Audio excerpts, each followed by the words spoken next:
नमस्कार, मी आनंद गानू. गरजे मराठी ग्लोबलतर्फे आपल्या गरजे मराठी ग्लोबल जी कंपनी USA कॅलिफोर्नियामध्ये रजिस्टर्ड आहे आणि गरजे मराठी ग्लोबल फाउंडेशन जी सेक्शन 8 नॉन प्रॉफिट कंपनी महाराष्ट्रात रजिस्टर आहे, तर्फे आपल्या सगळ्यांचं स्वागत करतो. गरजे मराठीनी ॲग्रीटेक हा जो प्रोग्राम हातात घेतलेला आहे, तो त्यासाठी ज्यांनी लीड घेतला आणि ज्यांच्या एक्सपिरियन्स, नॉलेज आणि ज्यांच्या सल्ल्याने चालू केला, असे अ, अश्विन अभ्यंकर, डॉक्टर डॉक्टर दामले, नंतर मंदार गोडगे, अविनाश देशमुख आणि चिन्मय सोमन असे आम्ही सगळ्यात इथे हजर आहोत. या कार्यक्रमाची सूत्र मी आता श्री अश्विन अभ्यंकर यांच्या हातात देत आहे. Ashwin Abhyankar, please take over. Oh, well, thanks. So first of all, thanks for all of you for joining us. And looking forward to Chinmay's session today. I think Vivek and Chinmay know each other from before. So I'd like Vivek to quickly introduce Chinmay, and after that, if you can get started, Chinmay. So thanks, Vivek. Go ahead. Yeah, thanks, Anand and Ashwin. It's indeed my pleasure to introduce Chinmay today, whom I know since few years when he came to Urbana-Champaign. So Chinmay's formal introduction is he is the co-founder, CEO, and co-inventor of core technologies at EarthSense Incorporated. EarthSense, he is leading the creation of a robotics and machine learning platform for transforming the agricultural productivity and sustainability, starting with helping crop scientists accelerate crop breeding. Chinmay co-founded Earth Science while he was a National Science Foundation postdoctoral fellow at the University of Illinois at Urbana-Champaign. Through NSF's Science, Engineering and Education for Sustainability program. During his postdoctoral research centered on soil microbiomes, he developed new ways of understanding plant and soil microbiomes, studied the effects of agricultural management practices on agricultural microbiomes, and invented new ways of optimizing plant microbiome interactions. Chinmay was previously also the lead engineer and co-inventor of key technologies at Soil Diagnostics Incorporated and founder and CEO of Movable Objects Incorporated, a mobile sensing and computation startup. Chinmay has long been passionate about improving the sustainability of agriculture and livelihood for farmers around the world. From 2009 to 11, Chinmay worked with grassroots organizations and farmers in India to implement improving rural sustainability, setting up agricultural sustainability education program. I have known him, as I mentioned, so I have seen him working in labs and field as well. So it's indeed my pleasure to introduce and present Chinmay to all of us and look forward to Chinmay's presentation. Over to Chinmay. Thanks a lot. Thank you very much, Dr. Damle. Yeah, it's a great honor to be in front of this forum. I'm looking through the participants, and it looks like there's a few non-Marathi people potentially here. So I'll stick to speaking in English, but we can speak in Marathi, do Q&A in Marathi later if we need to, and always happy to speak with anybody who wants to follow up. Based on the conversations that I've had with Mr. Anand Ganu and Ashwin Abhyankar, we decided to kind of start, or this is the second presentation in the AgTech forum. What I decided to contribute was a little bit of the background, a little bit of the story of EarthSense, as well as some of the things we've learned over the last 4 years as we started EarthSense and as we've grown it to hopefully soon to be quite successful. So with that, let me share my screen. Can everybody see this? Okay, great. We can see the screen. Okay. Yeah, excellent. Thank you. So, as most of us know, as most of us know, last time agriculture underwent a major phase change was starting in the early 60s, when the green revolution set of technologies took off. And that's, been fantastically successful. By some measures, obviously population growth has continued since then, but grain yields have more than kept pace with that, without substantially increasing the farmland area. So by some measures, people like Norman Borlaug and that group of key players are responsible for almost 3.5 billion extra people alive today than, even in the 60s and 70s, people were thinking would be possible to feed on the planet. But of course, the Green Revolution hasn't been without its problems. Especially now, we see that the long-term trends of corn and soybean yields are starting to fall a little bit short. And as a result, we see more and more conversion of natural lands, especially in South America, into farmland. And that's going to be a big problem. The other problem, that we know very well from India, but it's also actually true in the US, is that farm incomes have stayed roughly the same over the past, decades, essentially, while the farmers' expenses have kept going up. And especially in the last few years, the things have become very, very bad, even in the US and even in Europe. So from 2018 to 2019, bankruptcies for farmers jumped 20% in the US. And that's, as we well know, one of the big reasons I switched from doing research in bio-nanotechnology for human health to applying, what efforts I could to agriculture, was because of the farmer suicide crisis in India, and that's partly, part of the same effect. Based on the research that I've done, based on a large number of farmers around the world that we've interacted with, what we found is that over time the number of people that have been involved in agriculture has consistently been dropping. Of course, in the developed world, that was already very low number to begin with, but even then it's continued to drop. And especially in India, China, Brazil, the number of people involved in agriculture has consistently been dropping.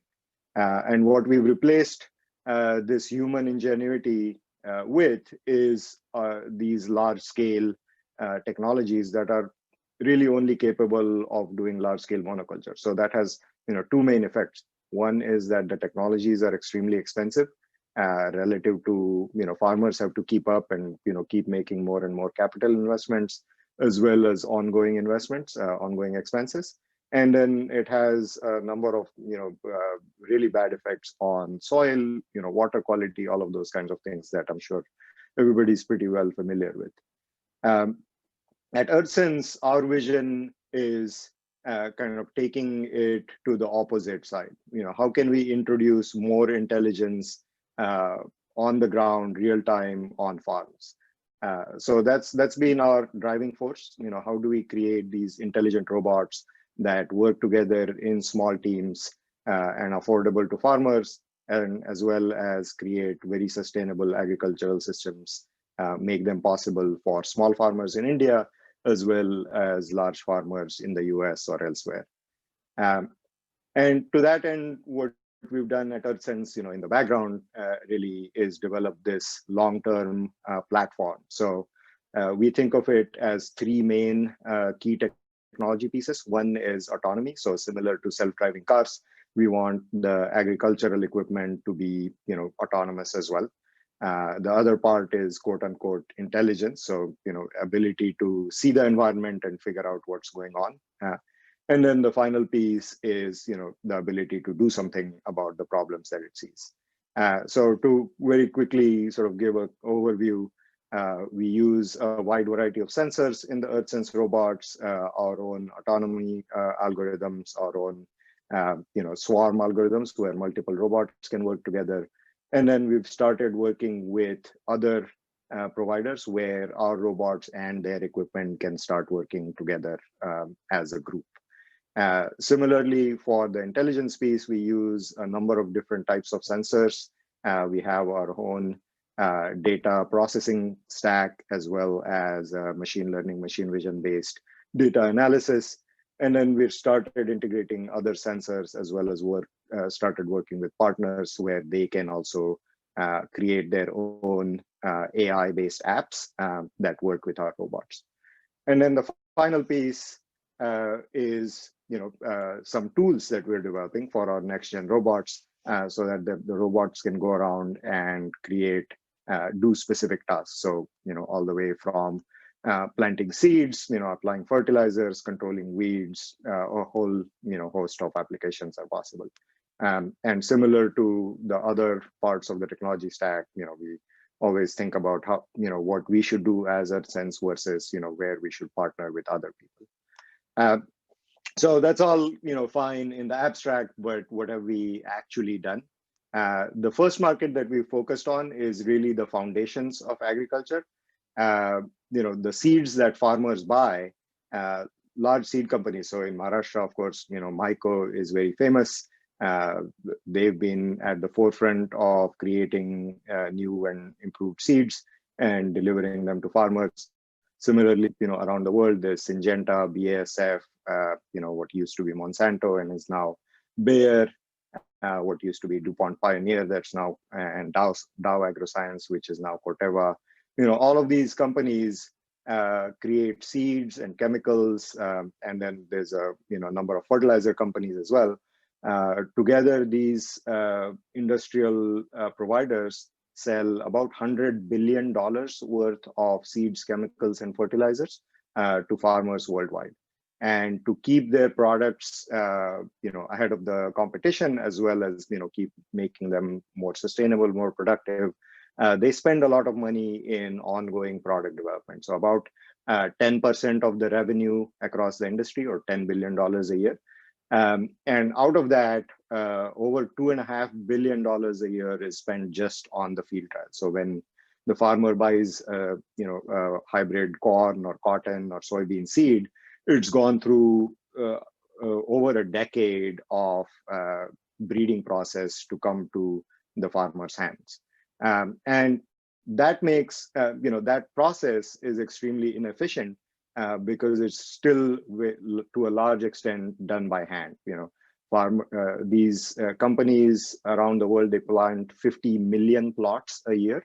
But all of those plots, other than planting and harvesting, most of the evaluation on those plots is done by hand, literally by like armies of college students that they hire through the summer to work, especially here in the US, to work on characterizing corn and soybean. So as a result, human collected data, it's sparse. There's not a lot of data available. It's inconsistent across teams and inconsistent across people. And then, of course, very, very expensive. So as a result, product development is slow. The thing that we've created as our first product is this robotic platform that makes it easy to collect very high volumes of under canopy data with very simple sensors and smart AI. So the trick here, what we discovered, and I'll talk about the discovery process a little bit later, is with this robot, which is about 15 kilograms, a foot wide, foot tall, it has 4 high definition RGB cameras and a bunch of other sophisticated sensors. It is able to go underneath the crop canopy. So everybody's, I'm sure, heard of drones that people have started using in agriculture.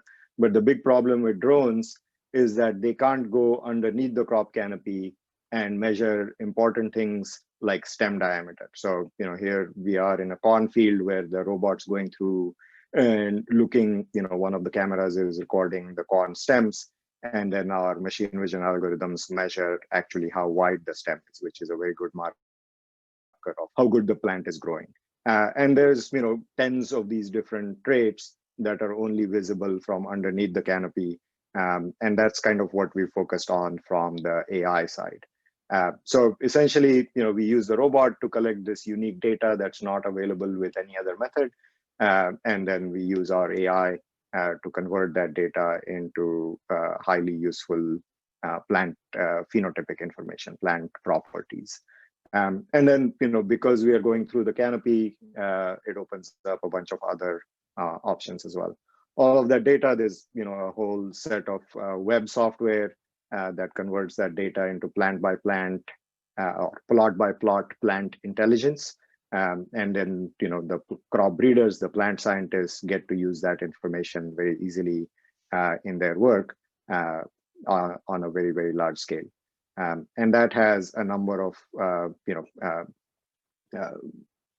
implications for the industry. So to quickly recap, basically, getting these under canopy insights frequently throughout the course of the season at a very low cost opens up the opportunity to create these new, more productive, more climate resilient, more resource efficient varieties of these major crops. And then the other part is that a lot of the crop breeding effort has gone into the major crops like, corn primarily, and soybean and cotton.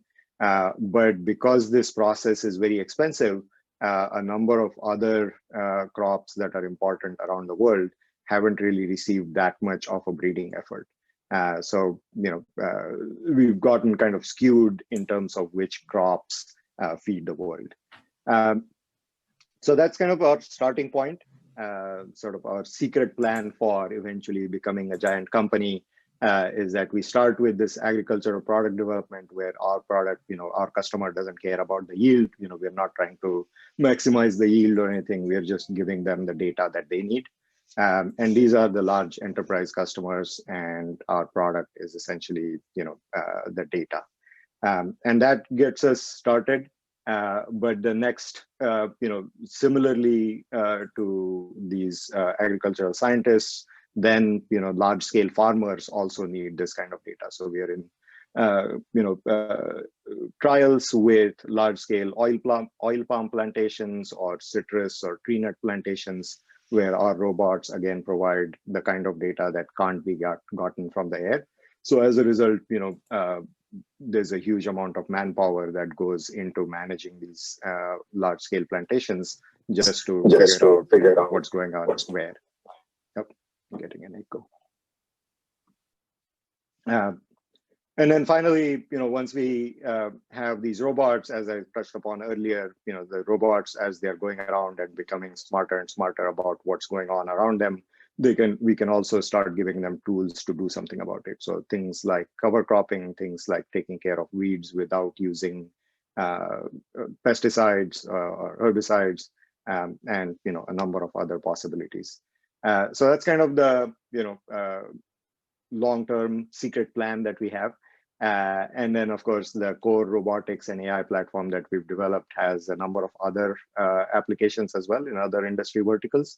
But for the time being, we are mostly staying focused on agriculture because of, that's what our sort of mission is, and that's what our inspiration, that's what our starting point was.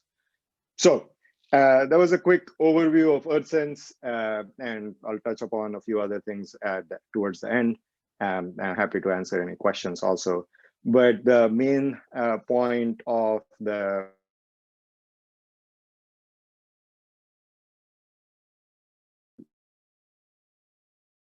Sorry, Chinmay, we have lost you. Hello, Chinmay. Hello. Yeah, I think we lost the connection. I'll try Yeah, to. I think he was. I think. Oh my God.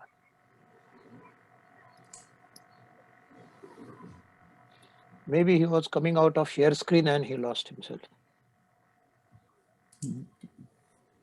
I'll call him. Sure.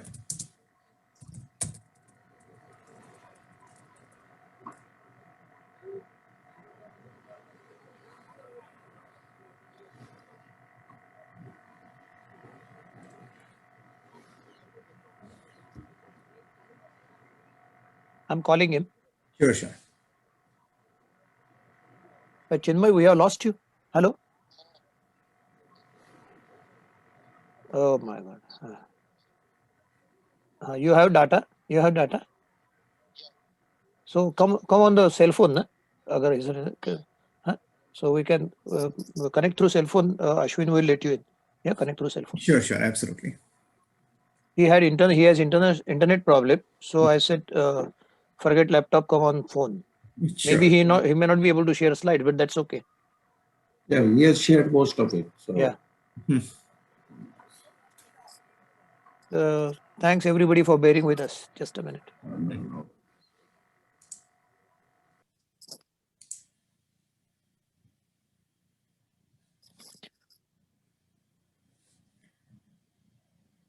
He had joined.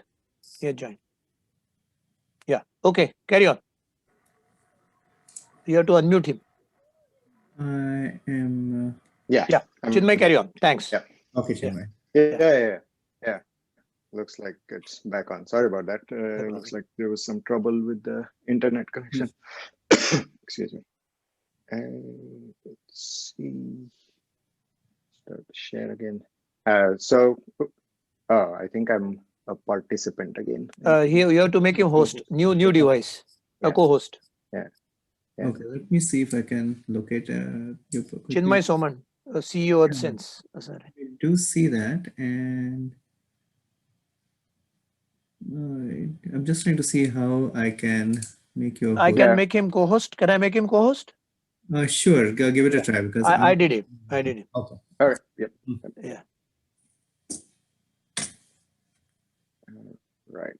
Okay. So Kutparanta. Bas, this is where we were. Carry on. Oh, okay. We were here. Okay. All right. So this was kind of the main point of the talk. So I'll talk now about how we came to this point of figuring out what we not wanted to make and who do we want it to make it for, right? So that's really unless as a startup you have your excuse me. You're solving an important problem for some significant number of people, it's not going to be successful. So the key trick is very, very simple. Go out and talk to people, right? So it sounds simple, but there's some tricks to it that I will communicate. So this comes primarily from the lean startup methodology that was pioneered by Steve Blank at Stanford, and a huge amount of successful startups in the past 10 years or so have made very rapid progress by following this methodology. So I'm going to give a quick overview of that. You can also Google lean startup customer discovery to get a lot more materials about this, but I'll highlight some of the key points that we've learned by going through these lean startup boot camps, now 3 or 4 times over the past 4 years.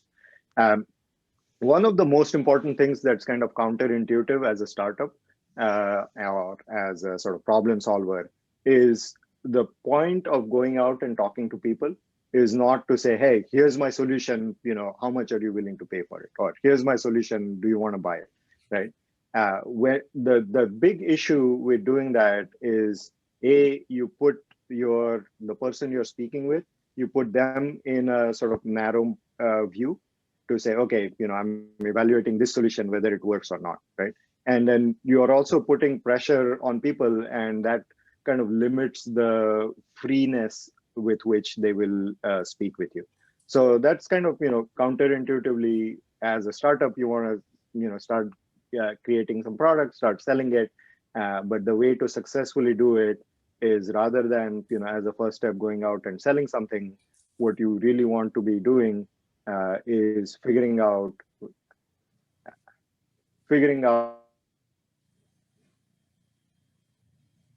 Oh, I think we have another issue. Let's.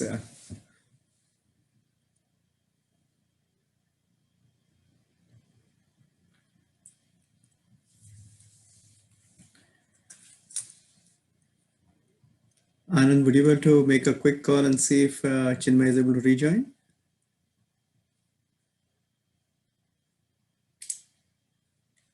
Let me try to call Chinmay. Chinmay should use data. He shouldn't go on his internet now.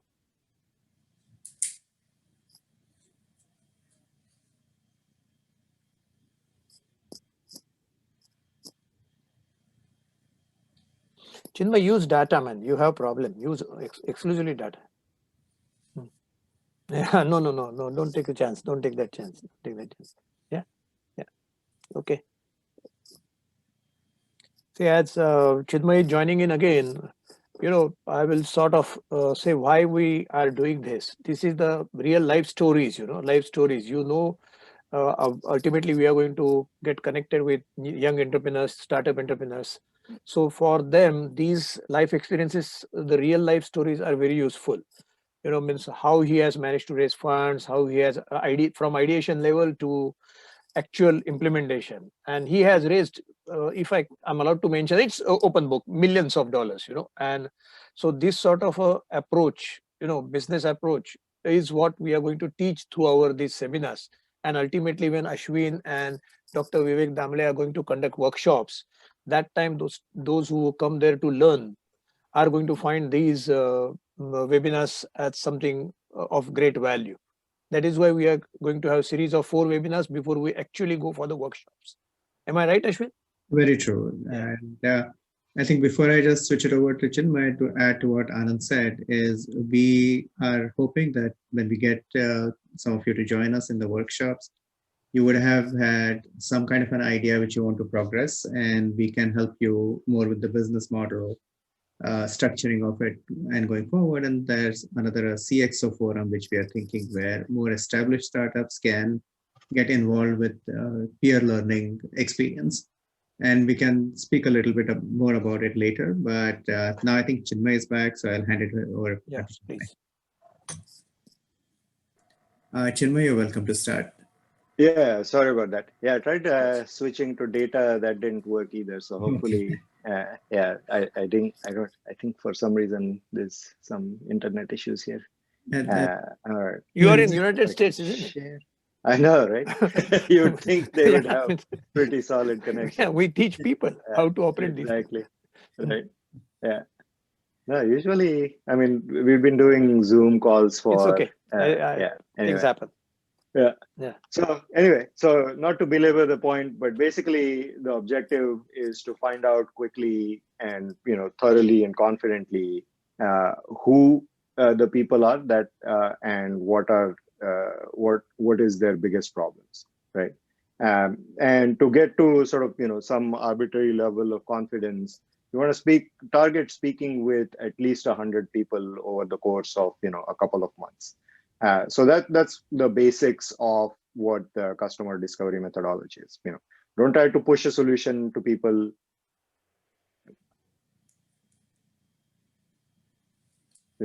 Don't try to push a solution to people and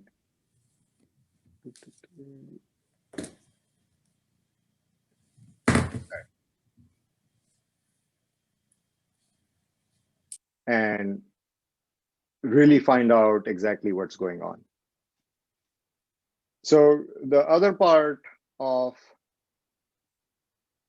customer discovery is you want to do this in a rapid manner so that you find out where you're wrong and quickly correct your assumptions. So inevitably you're going to start with some kind of a guess, some kind of a hypothesis about what you think, who your potential customers are, what their problems might be. But the important thing to do is find those people and ask them, what kind of problems they have. And then the most important thing and the most difficult thing is to actually listen to what they say, right? If we don't listen honestly and carefully about what people are talking about and really try to dig deep into what their answers are, what their major problems are, then we're never really going to get to a better state of knowledge. So that's really essentially what customer discovery is about. You have to have a hypothesis, go talk to people, ask them lots of questions about what their potential problems are, really listen to the answers, and then update your hypothesis, make a better guess. So in a formal way, this is what that looks like. You are trying to figure out what your customer segments are, and you're trying to figure out what the value proposition is that you can create that they will eventually be willing to pay for. So essentially, you want to figure out what problem you should solve and for whom are you solving that problem. And the objective is to get as specific as possible about those two questions. So, I'm kind of making up a scenario here. And let's say you're interested in the grape vineyards. You go talk to a bunch of people and you say, okay, the people who have the biggest problems are grape growers in Nashik with vineyards that are between 10 and 50 acres. So just as a hypothetical problem, right? Hypothetical situation. And then let's say the value proposition that they are really hungry about is they would really like to increase yields. And the big problem that they're losing yields to is that they're having this powdery mildew disease happening on their vineyards and they can't detect it early. And therefore that's leading to a lot of yield loss, right? So you want to get to as specific and as quantified a level of knowledge about the problem that you need to solve and who you're solving it for. So that's really the most important piece. And you want to figure out, you have to get to a point where you have like 5 or 10 of these potential customer segments, 5 or 10 of these potential value propositions that you can discover, deliver to them, and get as specific as possible quickly. The next big things that then you want to figure out is, okay, if we were to solve this problem, what do we need to do? Okay, so let's say if it's a powdery mildew issue, then, and the reason people aren't doing it is it's because it's too expensive to detect powdery mildew. Let's figure out a way of reducing the cost of mildew spore detection. And again, I'm not really even sure whether that's the right if I'm in the right neighborhood, but just to come up with a hypothetical thing. And then as a early stage startup, the resources that we need are fairly straightforward, right? You need a team that can get this done. You need some amount of money, and then you need to start working with people outside of yourself. So one of the recently at another one of these webinars, what I heard was when as a startup, your ambitions and your goals are necessarily going to be far exceeding the level of resources you have. And ability to find collaborators and leverage their resources to advance the overall goal is the main job of a startup entrepreneur. So that's the that's the how part. How do I solve it for these people? I create a product that's lower cost and cheaper, faster, better, right? And then the way I do it is by finding the team, putting together some money and other kinds of resources, and finding who to work with to test out these early solutions. And then the whole business model canvas really is about, again, continuing to go and talk to people and fill in all these blanks. So how do we once we make the product, how does it get to the customers? Long term, what kind of relationship do we have with the customers? Do we work with somebody and they kind of hand off the product to a distribution channel and we don't deal with the customers, or do we deal all the way to the end? Most importantly, as a business, how do we get paid? How much do we get paid? Is that going to be more than how much we are going to have to spend? Hopefully not. Hopefully yes, right? So that will make it a viable business. And then, on a long-term basis, who are the partners that allow us to grow rapidly and deliver this service to more and more people, deliver the service or the product. So that's kind of the main thing as an early startup. If you honestly critically go out, talk to people, really identify and honestly figure out like, okay, where am I wrong? Where do I need to improve my understanding? And what is the actual solution that people are willing to pay for at scale? Then, you start converging on this idea. And many times, you start with an idea and, you might have heard of this word pivoting. But you start with an idea, you work on it for a little bit, and then the market tells you, if you're willing to listen, hey, this is not the right idea, right? try something else, and you have to be able to and willing to switch, pivot to different business model, different product, different technology, different customer segments. So there can be many different types of pivots, but the only way you're going to change to a better, pivot to a better solution is if you're talking to people, really taking in the feedback and honestly evaluating whether your current solution fits or not. One of the key things that also comes in is, if your solution is extremely futuristic, it's not going to work. Or if your solution is like, 5 years behind the times, it's not going to work. This was actually validated. It's been validated multiple different times. You have to be at the right place at the right time, right? But even especially for technology startups, timing actually accounts. So Bill Gross, who's the founder of Idea Labs, one of the more well-known technology incubators in the Silicon Valley, they actually studied, several several hundred of the startups that went through their cohort, went through their incubator, and they figured out that, essentially, like, however amazing the team was, however, amazing they ran the business, that was fine. But really, if they were too early or too late, that counted for a lot of the success or failure. And then the idea itself, it's actually not super important. Lots of people have the same idea, but when you do it and how you do it is much more important. So just as an aside, that's an important thing for technology entrepreneurs to keep in mind. One of the things that I've kind of figured out over time is the team, of course, is the first most important resource that we have. And essentially, it comes down to putting together a set of complementary people. And doesn't mean just complementary expertise. Of course, you need that.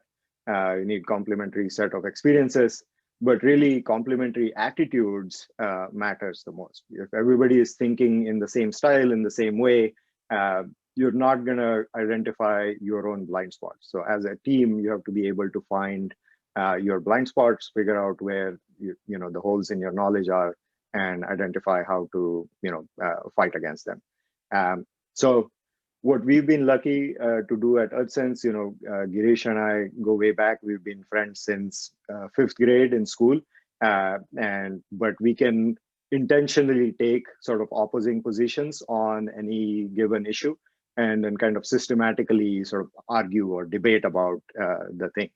And then we also naturally tend to have different types of approaches to solving problems. So I think one of the main things, and talking to other startup co-founders, that's also what I've seen, is that people who work well together, people who can argue sort of respectfully and successfully, and really value the correct solution over ego, they will tend to come up with a better solution more often than not, as opposed to people who are just trying to get along. So I think that's probably somewhat under emphasized when people talk about startups. But when people think about how startups fail, like the founding team failing, founding team falling apart, or founding team just not working together well in one way or another, often ends up being one of the main causes of failure as well. So hopefully you will pay attention and create a team, pay attention to the team dynamic, and create a team that can fight well amongst each other. I mean, of course, we'll have to fight with outsiders too, but fighting within the team well in order to create the best possible solution is important. So again, from a team perspective, timing is important. At the early stages, you don't want to just start bloating the team, especially for tech startups. Every startup is different, of course, but from a technology startup, I've seen many teams that have said, oh yeah, we have some kind of a solution. Now we're going to just hire a bunch of salespeople and they'll go out and start, selling. And that's, reasonable. From, myself being an engineer, I'm not comfortable as a salesperson, quote unquote. But rather than growing the sales team, it's more important to have the founding team and the sort of product team interact with the customers directly. And that takes the pressure off the business to really grow as sales, but keeps the founding team and technology team involved in really interacting with the customers and keep improving the product. So, that's one of the things that I've seen where startups succeed or fail is, if you start selling too soon, and, especially if you take money and start selling too soon, that's a very bad way to fail, I say. One last thing that I will touch upon briefly, and then we can hopefully have a discussion, is, how do we find resources to grow the startup now? So from sort of, the best to least preferable resources, especially as a very early stage startup, what you want is people who share your mission, right? You are wanting to do an agricultural technology startup, let's say, because you're passionate about agriculture or applying technology to agriculture. You want to start working with people who share that mission, and a founding team of even 2 or 3 people who will really buckle down and do this with the sacrificing everything else makes a huge difference. And of course, you want to share equity. Even if you're the sole founder, the people you hire early, you want to share some equity with them, so that they stay with the team longer and get their share of the reward.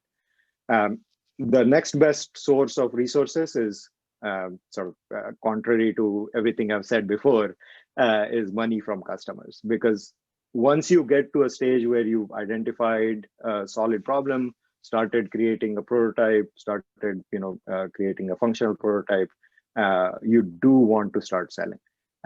You want to, and that's for 2 reasons. Of course, money is great. It allows you to keep going.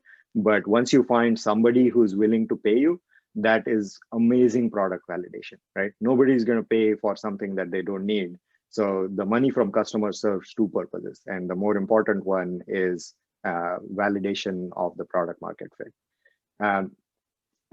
In the US, we, as EarthSense, have been really successful at applying for a large number or significant amount of money from government grants. And even in India, there are a number of grants and other kinds of sort of government resources available for startups. So that's amazing also. And then finally, when you start growing, venture capital is great. But that's probably a whole another topic of discussion. Hopefully somebody else will do a seminar on that. But venture capital, you want to treat it very carefully. It's classically people say it's rocket fuel, right? But you want to be sure that you are ready to take the rocket fuel. Otherwise, it's just going to explode in your face, right? So, obviously, very early on, start networking, start speaking with VCs, but take the money at the right time in the right amount.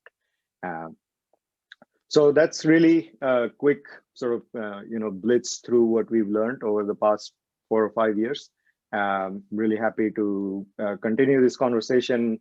Feel free to send me an email if you want to talk more about sort of the entrepreneurship side of things. Or Girish will presumably give a talk sometime soon, but he's also deeply involved in EarthSense. He's sort of the robotics and AI expert. And then one final plug from our side. We are actually in the middle of a fundraise. So if you know anybody who would like to invest, definitely let us know. If you want to invest, we'd love to speak with you as well. So we're doing a small seed round, raising $1 million. We're halfway there basically. So, and speaking with a number of other people as well. So that's kind of the quick story of EarthSense, and really happy to have a discussion now. Glad the internet finally held up. Yeah. Right. Yeah. Okay. Ashwin? Sure. So first of all, Thanks, Chinmay. There are a lot of good insights. If I can just talk about a few takeaways that I learned. One was about how you form the teams, particularly the complementary attitudes. That was a very helpful insight. Another one, kind of paraphrasing, is how you make them all, or basically make all the horses together. And your insights about timing and back to customer discovery were very helpful. So going back to some of the questions which are coming in, I think there was a question about how robotics leads to cost benefit kind of value for the farmer or others. If you could elaborate a little bit more about it. I think from the team, somebody from the team has already addressed, I think Mandar has already addressed a few topics. Yeah. But if you could give your insights about it, and then later Mandar can also add any additional color to it. Yeah, So please go ahead. Yeah, absolutely. I think, so I'm actually scanning Mandar's answer. I would basically just hand it off to him, but that's exactly the point, right? In India, as anywhere else, there's a tremendous issue of labor. And what we end up doing, as I said a little bit earlier, is that we move from sort of, human skills and human intelligence to large scale machines that can do agriculture very, very successfully in a certain way. But that certain way is not necessarily, helpful to the farmers. They don't end up keeping a lot of the money. And of course, it's hasn't been great for the environment or, for soil and all those kinds of things. So our thesis is that having these kinds of, new class of intelligent equipment that's able to do agriculture in a fundamentally more regenerative manner, a fundamentally more sort of ecologically driven manner, allows farmers to reduce a significant amount of their input costs, continually improve their underlying land and water resources, as well as biodiversity. And then, ultimately, and all the way along, keep increasing their livelihood, keep improving their livelihoods because their costs are low and yields are high and, incomes are high. So that's sort of the, basic idea. Now, as I said earlier, like you have to drill down to specifics and like, what is the specific problem that farmers are spending the most money on, right? And ironically, even in India, farmers spend a huge amount of money on weed control. And that's, done a number of different ways. If you've been to many of these small farms, as I'm sure everybody here knows, like a team of, 10 women will come in, they'll do all the weeding by hand in like an acre for a day. And then they have to do this, 4 or 5 times during the course of the season. And that ends up costing almost as much as a US farmer spends on spraying herbicide by these, giant multi-$100,000 tractors, which is kind of crazy that it costs about the same both sides of the world. So, weed management is one of the biggest issues. Crop losses to pests and diseases is one of the biggest issues. So, and, maybe robots are the answer to part of those. Maybe, there are biological solutions to those as well. So, yeah, I think that's really the point, that once you get intelligent and then at the same time low cost equipment to farmers, that allows for an entirely new way of agriculture that in some ways mimics sort of very old traditional agriculture, but doesn't involve so much reliance on human labor, which is becoming scarce. And to my way of thinking, we probably shouldn't make people be bent over in the field and pulling up weeds, right? Like how many generations out do we force people to keep doing that, right? Like they don't get paid a lot. So yeah, I think robots are definitely a big part of the solution for improving agriculture all around the world. Great. Thanks, Chinmay. This is Ashutosh here. Thanks for answering the question. What I would be able to sort of move forward is your opinion on what is a cost-effective solution. I mean, robots is fine. What you mentioned is getting millions of dollars in funding, but then the poor marginalized farmer Yeah. What solution is he going to afford is my question. Yeah. No, that's absolutely right. I think, that's one of the main reasons we have developed our robot with an eye towards we need the robot to be eventually be made for, maybe a few tens of thousands of rupees, right? And depending on the specific solution,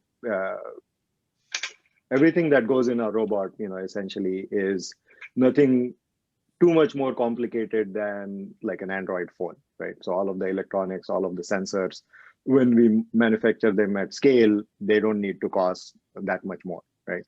All of the other parts are like very simple plastic and machine metal parts. The important part is the AI and software. And once you make it really well, replicating that is, free, right? You just copy the software over. So our vision has always been to continue to push the affordability of our solution, and depending on the crop and depending on the sort of region of the world, weeding, harvesting, there's a number of different things that can be done robotically, and then there are other things that can't and probably shouldn't be done robotically, right? And then there's like biologicals and other kinds of emerging technologies that should be used, and that can be applied in a very cost-effective manner as well. So Chinmay, there are a few more questions coming in. Yeah, we have enough time for that, I guess. Yeah, we have. Okay. So let me just switch over to some of the other questions. I think I'll just club a few because there are quite a few coming in. Sure. So I've noticed a question about India-centric case studies for the tool you have developed. And I think along those lines, somebody had more specific about how do you navigate local terrains, which are more marshy, muddy, like what are the challenges you might face from that standpoint? So if you can. Yeah, that's a great question. India-specific case studies, yes. So we have been we brought our robots to India ever since like 2017. So like even the early fully 3D printed prototypes, we brought them to India, ran them around in soybean fields and other kinds of pulses and all that kind of stuff in Maharashtra, Madhya Pradesh, and in general. There's definitely optimization that needs to be done differently for sort of the U.S. agricultural situation versus India, but it's not at all like out of the realm of possibility. It's certainly very reasonably straightforward to optimize the specific robotic solution for different types of farms. We are currently in conversations with a couple of the major seed companies in India. So, again, starting with helping make better seeds for farmers, better quality seeds, better, higher yielding seeds, more fertilizer efficient, drought tolerant, all those kinds of things. So we start there, we get sort of familiarized and customize the technology for terrains as well as crops, and then grow from there. In terms of the ability to travel in different kinds of terrains, I mean, this is, every kind of device has some performance envelope.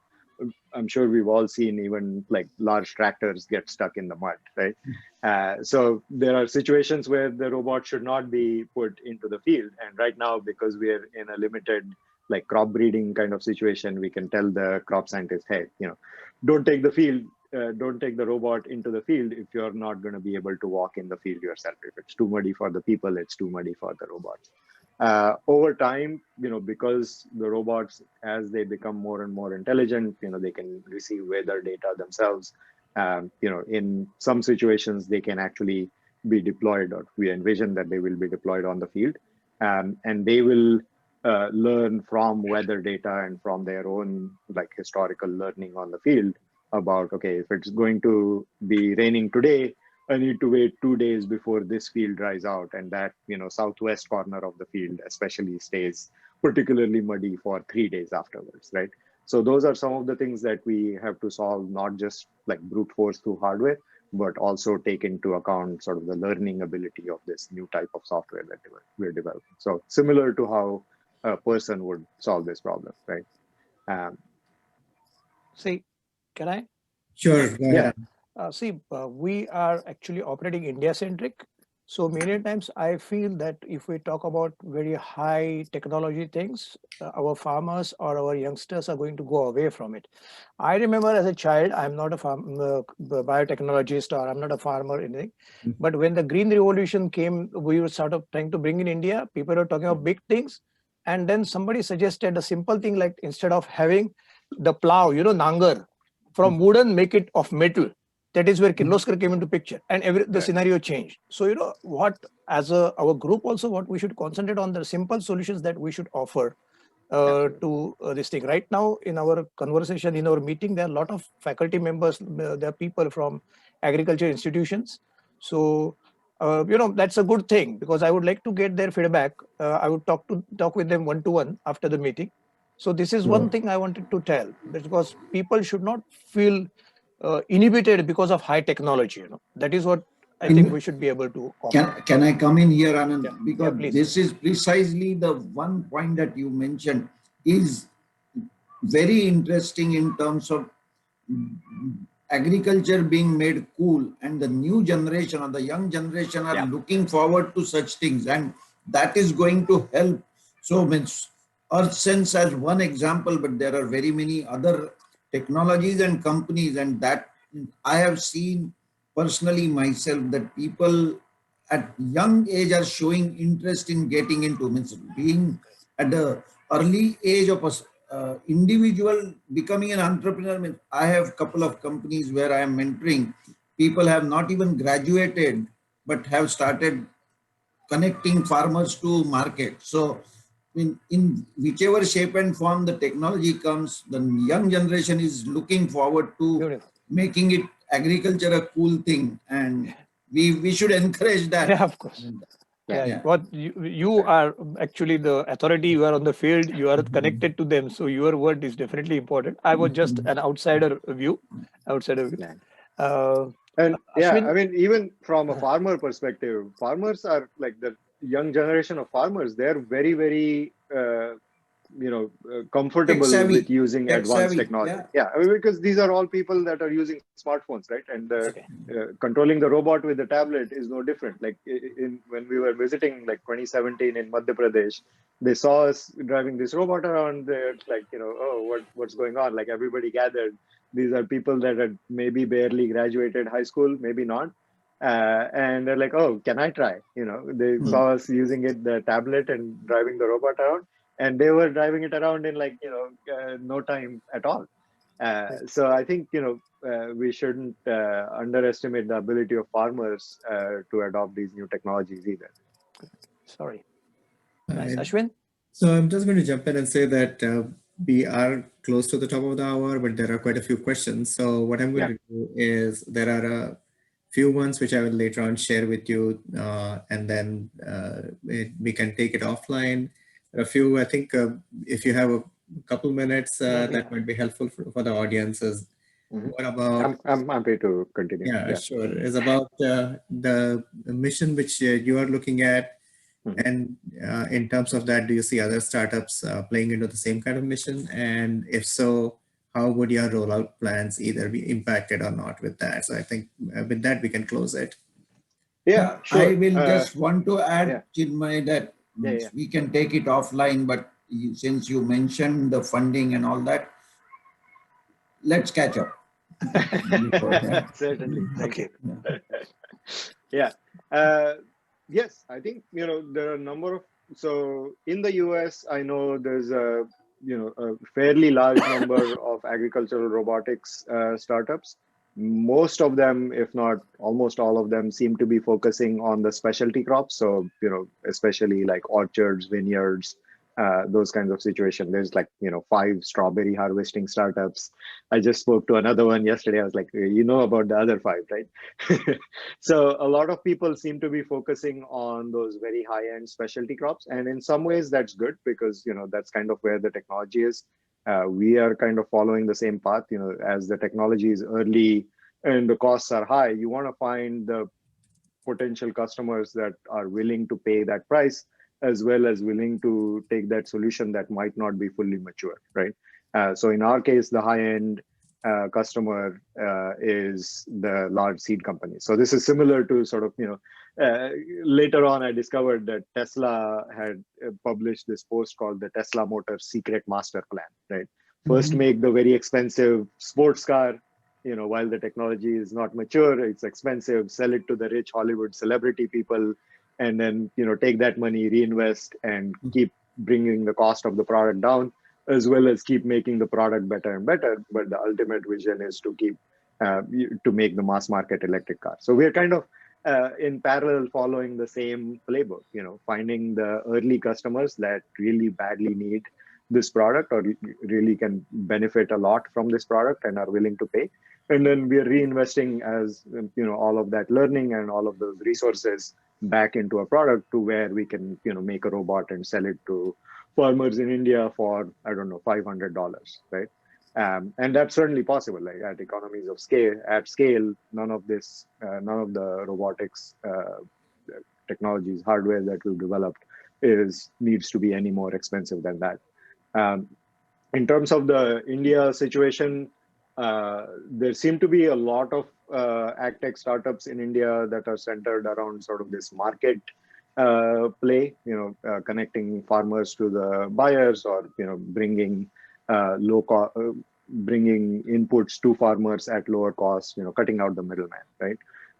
There is at least one agricultural robotics startup that I know, and they seem to have developed this, like, very small, like, herbicide spraying tractor, essentially.